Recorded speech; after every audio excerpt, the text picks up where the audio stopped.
My wife had invited her entire family to witness as she handed me divorce papers on my birthday. "Surprise," she said, "I'm leaving you for someone who isn't a disappointment." Her father laughed and remarked, "We never thought she'd actually marry someone so beneath her." They had champagne ready to celebrate my devastation. I calmly signed the papers and left. Exactly 6 months later, she was sleeping in her car outside my house, begging to talk, sending frantic "please answer" texts. I never thought I'd be typing out something like this. Part of me still can't believe this actually happened, but here we are. Fair warning, this is going to be a long one. So, I turned 34 last Saturday. Not exactly a milestone birthday, but Julie, my wife, well, soon-to-be ex-wife, told me she was planning something special for the occasion. She seemed weirdly enthusiastic about it the whole week before, constantly on her phone, smiling to herself, being super secretive. At the time, I thought maybe she was planning some surprise party or something nice. After all the crap we've been going through lately, things between us had been tense, not screaming match tense, but that cold, quiet tension that honestly feels worse sometimes. We'd been married for 6 years. We met in college. She was this gorgeous business major from a rich family, and I was the scholarship kid working 3 jobs to afford ramen. Classic story, right? Her family never approved of me. Her dad, Bronson, yes, that's actually his name, like some villain in an 80s movie, would make these little comments about my humble beginnings at every holiday dinner. Her mom would ask how that "little job of yours" was going even after I got promoted to team lead. Then there were the constant Instagram posts from Julie showing off our apartment, which wasn't fancy enough for her family but was the best we could afford while I was putting in overtime to save for a house. Julie kept posting these captions about making the best of things, or simple living, like we were some charity case, always comparing our life to her cousin Nova, who married some hedge fund guy and lived in a damn mansion. The last few months, Julie had been spending more time with her family, coming home late from work events, smelling like expensive cologne. She'd get these texts that made her smile in a way she hadn't smiled at me in months. I'm not an idiot. I had suspicions, but I kept thinking if I just worked harder, got that promotion, maybe things would get better. So, back to my birthday. I came home from work. Yes, I had to work on my birthday. Welcome to adult life, and the apartment was empty. Julie texted, saying to meet her at her parents' place for my surprise. Already weird, since her parents' house was the last place I'd want to celebrate anything, but whatever. I figured maybe she was trying to smooth things over with them. I show up at their mansion in the suburbs, and Julie meets me at the door with this weird smile that didn't reach her eyes. The living room is full of people. Her parents, her sister Annabelle, a couple of cousins, some family friends I recognize from past gatherings. They're all holding champagne glasses, and there's this awkward silence when I walk in. Julie says, "Todd, we have something special for your birthday," and her dad actually snickers, not laughs, snickers like a cartoon villain. So, I'm standing there thinking maybe they got me a car or something stupid, I know. When Julie pulls out this manila envelope from behind her back, for a split second I thought maybe it was plane tickets or something. Then she says these exact words, "Surprise, I'm leaving you for someone who isn't a disappointment." The room goes completely silent, except for her dad, who starts full-on laughing.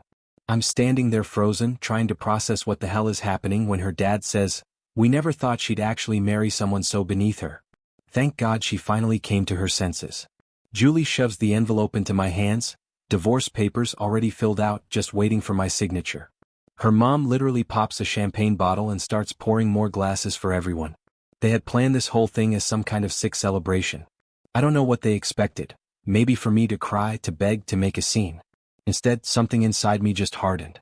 I looked at each of their smug faces, at the woman I thought I'd grow old with, and I just felt nothing, like I was watching this happen to someone else. I asked Julie for a pen. Her smile faltered a bit. Guess that wasn't the reaction she wanted.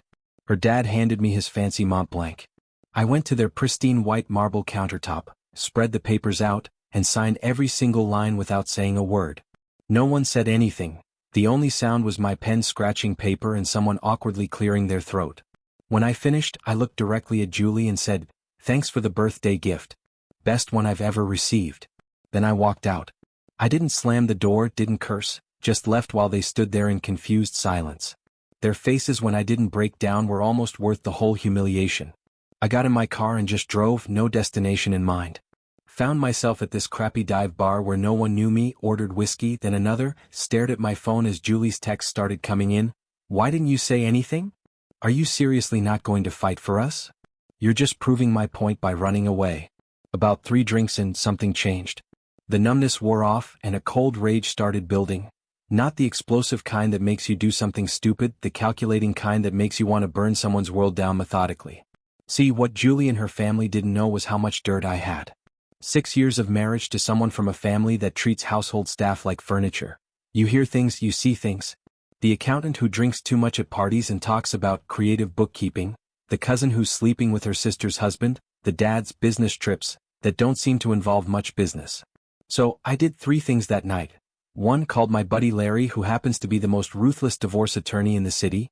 2. Started screenshotting every suspicious text Julie had sent or received that I could access on our shared cloud. 3. Made a list of every business contact and friend who needed to hear my side of the story before hers. I didn't go home that night. Crashed at my friend's place and woke up with my phone blown up with more texts from Julie, now sounding more panicked than smug. Apparently, she expected me to come crawling back, begging to work things out. Instead, by noon the next day, Larry had already filed counter paperwork. I'd withdrawn my half from our joint accounts, left hers untouched. I'm not stupid, and I'd rented a storage unit where I moved all my important stuff while she was having brunch with her family, probably laughing about how devastated I must be. It's been a week now. I'm staying at an Airbnb while I figure out my next move. Julie's gone from smug to confused to angry to frantically calling me every hour. Her last text said, "This isn't how this was supposed to go." No, Julie, this isn't how any of it was supposed to go. Larry says I'm in a stronger position than she expected. No kids, thank God, my name on most of our major assets, and enough evidence of her affair. Oh yeah, did I mention she's been sleeping with her co-worker, Ronan, for months? To make her disappointment claims look pretty ironic. So that's where I am now, planning my next steps carefully. The rage hasn't subsided, but it's focused now. Her family thought I was nothing, treated me like dirt for years, celebrated the end of my marriage like it was a graduation party. They have no idea what's coming. Anyone else ever deal with such a public humiliation from a spouse? How did you handle it? Because right now, I'm walking the line between taking the high road and scorched earth, and I'll be honest, scorched earth is looking tempting. Update, holy crap you guys. First of all, I was not expecting my original post to blow up like that. RIP my inbox. Thanks for all the awards and support, and to the 3 people who'd med me their divorce attorney recommendations, respect. So, it's been 3 months since the birthday party from hell, and some of you have been asking for an update. Buckle up because there have been developments. Where to start? I guess with the bombshell I discovered 2 days after my last post. So, I'm going through our shared cloud storage to download photos I wanted to keep before Julie could delete them, and I stumbled across a folder called Work Presentation. Weird thing is, it was created around the time Julie started acting sketchy. Being the suspicious bastard I now am, I clicked on it. It wasn't a work presentation. It was hundreds of screenshots of text between Julie and her coworker, Ronan, going back 8 months, complete with cute pet names, hotel meeting plans, and enough emojis to stock a digital grocery store. Pro tip: if you're cheating, maybe don't save the evidence to a shared cloud account, just saying. There were selfies of them together at places Julie told me she was working late at. Turns out she wasn't analyzing quarterly reports at 10 p.m. on a Thursday unless Ronan's abs were somehow involved in the financial analysis.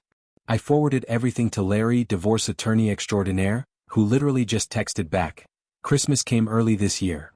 The guy's a savage and I'm here for it." So that's discovery number 1, but here's where things get interesting. After the initial shock wore off, I made 3 decisions.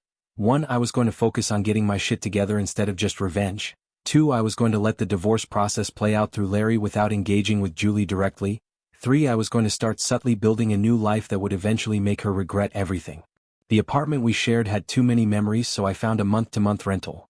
Nothing fancy, but it has this small balcony where I can actually see the stars at night. The first night there, I sat outside with a beer, looked up at the sky, and realized I hadn't felt peace like that in years. Started hitting the gym regularly, not because I'm trying to get a revenge body, though NGL that was part of the motivation, but because I needed somewhere to put all this anger. The first week, I could barely lift anything without my noodle arms shaking. Now, I'm actually starting to see definition. Who knew emotions could be channeled into biceps? The divorce proceedings have been interesting. Julie apparently expected to get half of everything plus alimony because, in her words, she sacrificed career opportunities for our marriage. Larry actually laughed when he heard this. Turns out those sacrificed opportunities are hard to prove when you've been spending your work hours sending dirty texts to your coworker instead of, working. The affair evidence was our ace in the hole. Julie's family had always positioned themselves as these perfect, upstanding community pillars.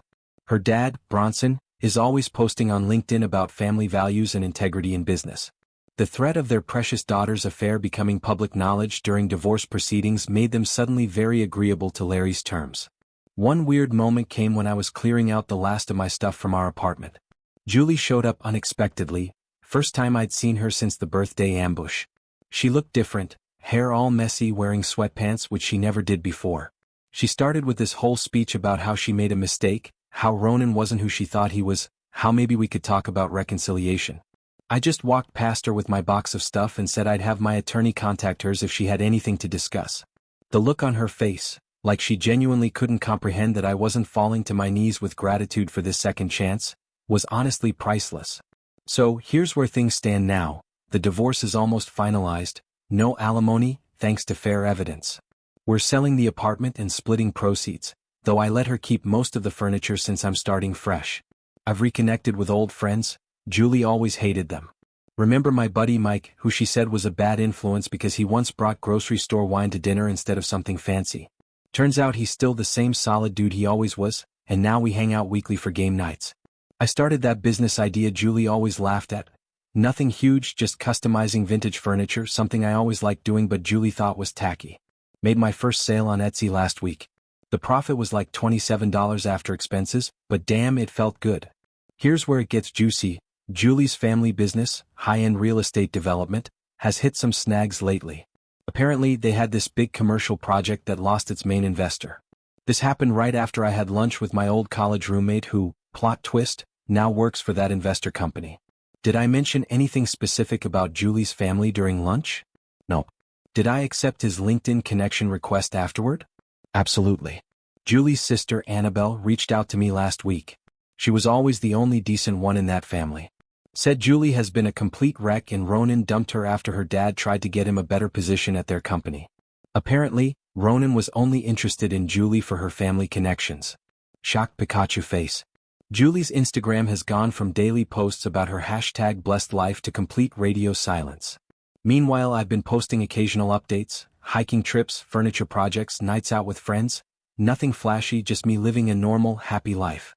Her best friend accidentally liked one of my photos at 2 a.m. then quickly unliked it, so I know they're watching. Last night was what would have been our anniversary.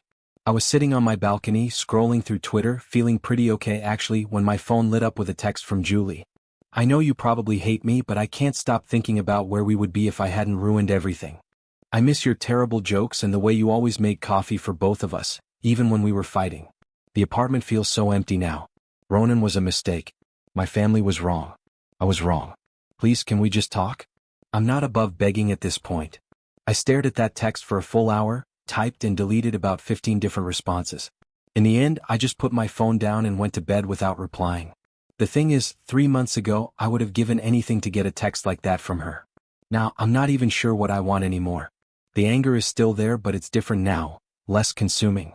This morning, I woke up to find she'd sent 5 more messages overnight, each more desperate than the last. The final one just said, "I'm parked outside your building. Please come down." I looked out my window and sure enough, there was her white Audi in the visitor parking. She was just sitting there looking up at the building. I closed the blinds and made coffee. What would you do? Part of me wants to hear what she has to say. Another part thinks opening that door even a crack would undo all the progress I've made. And a small, petty part that I'm not proud of wants her to feel exactly what I felt that day at her parents' house. Life is weird, man. 3 months ago, I thought my world was ending. Now, I'm actually starting to think whatever comes next might be better than what I had before. Final update. I never expected to be writing a third update to this saga, but life keeps throwing curveballs. For those just tuning in, check my post history for the full backstory. Basically, my ex-wife Julie ambushed me with divorce papers at my birthday party in front of her entire family, who literally popped champagne to celebrate getting rid of me. Classy stuff. So, it's been exactly 6 months since that lovely birthday surprise. A lot has changed. I moved out of that month-to-month rental into an actual house. Nothing fancy, just a small 3-bedroom in a decent neighborhood with a yard where I can finally get a dog. More on that later. The divorce was finalized 2 months ago with surprisingly little drama in the end. Julie's family lawyer folded like a cheap lawn chair once Larry showed the receipts of the affair. My furniture side hustle has been doing okay. Not quitting my day job, okay, but enough to fund my coffee addiction and pay for streaming services. I've got regular customers now who specifically request my style. Still weird to think people actually like the stuff Julie used to call tacky garage sale rejects. Anyway, I was having a pretty normal Thursday night, ordered pizza, binging that new series everyone's talking about on Netflix. Honestly, it's mid, but I'm too invested to stop now. When my Ring doorbell notification goes off at like 11:30, I check it, thinking it's probably some drunk neighbor who got the wrong house again. Instead, I see Julie's car parked across the street, just sitting there, lights off. At first, I thought maybe she dropped someone off, but the car didn't move for over an hour. So, I did what any normal person would do, ignored it and went to bed. But I couldn't sleep knowing she was just waiting out there. Around 1 o'clock in the morning, I checked the camera again and her car was still there. That's when my phone started blowing up with texts. Todd, please. I know you're home. I just need 5 minutes. I've been trying to reach you for weeks. Please answer. I've made a horrible mistake, and the kicker that actually made me get out of bed, I've been sleeping in my car for 2 days.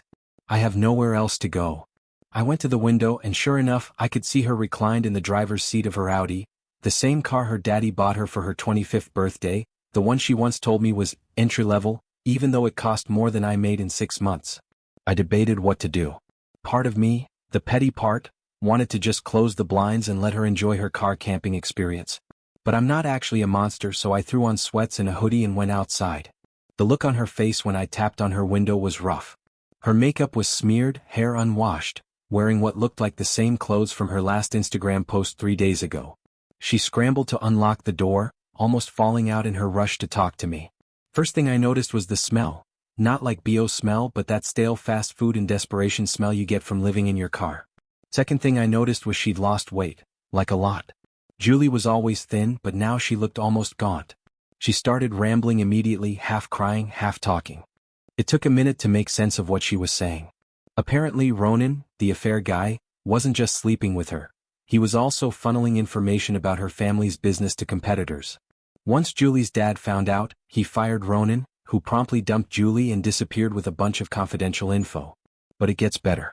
Julie, in her infinite wisdom, had been covering for Ronan at work, changing reports to make his numbers look better because she was in love. When everything came to light, Daddy Dearest finally had enough and cut her off completely.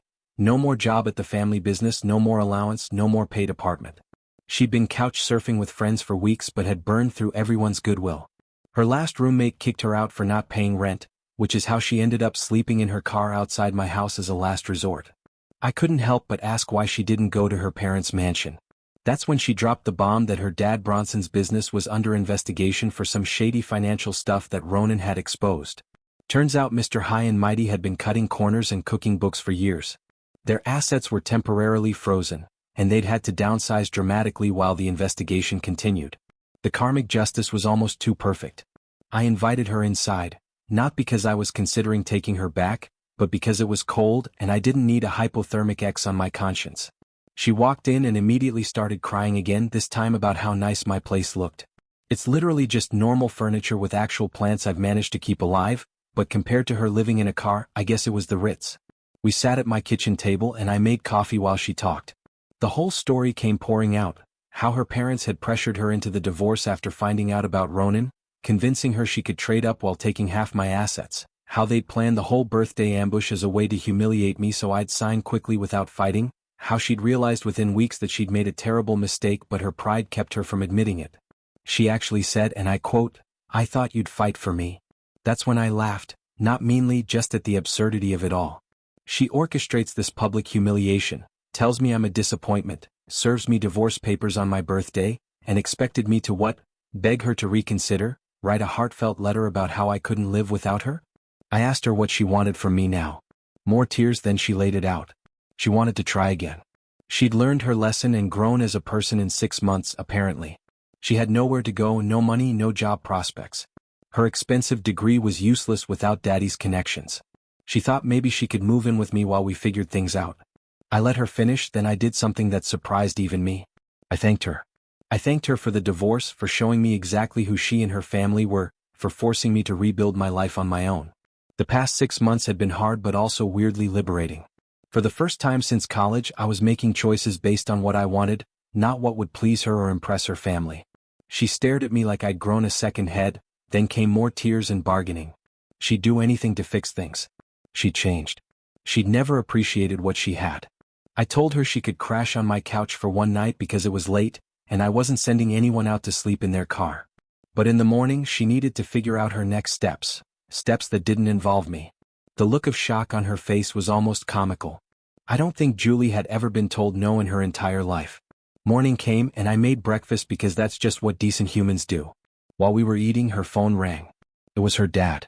She put it on speaker. Habit, I guess, and I heard Bronson's voice for the first time since the birthday party.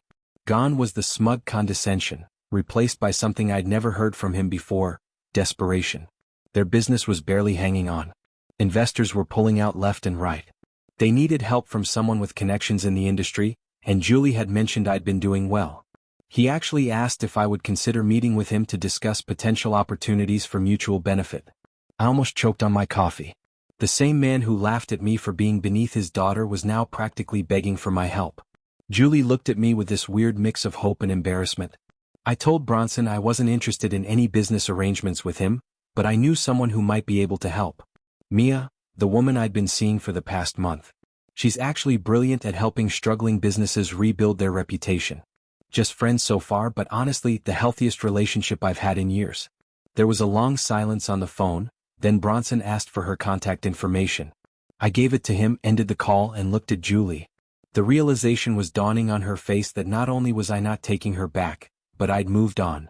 She left an hour later with a backpack of essentials and an Uber to her sister Annabelle's place, who'd agreed to let her stay temporarily. As she was leaving, she asked if I would ever forgive her. I told her I already had, not for her sake but for mine. Holding on to anger was exhausting, and I had furniture to refinish and a dog to adopt. Speaking of which, meet Max, the three-legged rescue pit bull I adopted last weekend. He drools on my couch and steals my socks, but he's the best decision I've made in years. So that's the end of the Julie saga. 6 months from champagne celebrating my devastation to sleeping in her car outside my house. Life comes at you fast. I don't know what happens next for her. I hope she figures it out. I hope her family learns something from all this. But mostly, I'm just looking forward to all the things I never got to do when I was trying to fit into their world. Traveling without worrying about luxury accommodations, making furniture without being told it's embarrassing, getting a dog that sheds all over everything. For those who followed this whole crazy story, thanks for the support, the advice, and occasionally calling me out when I was being a dick. It helped more than you know. Anyone else come out the other side of a nightmare and realize it was actually the best thing that ever happened to you?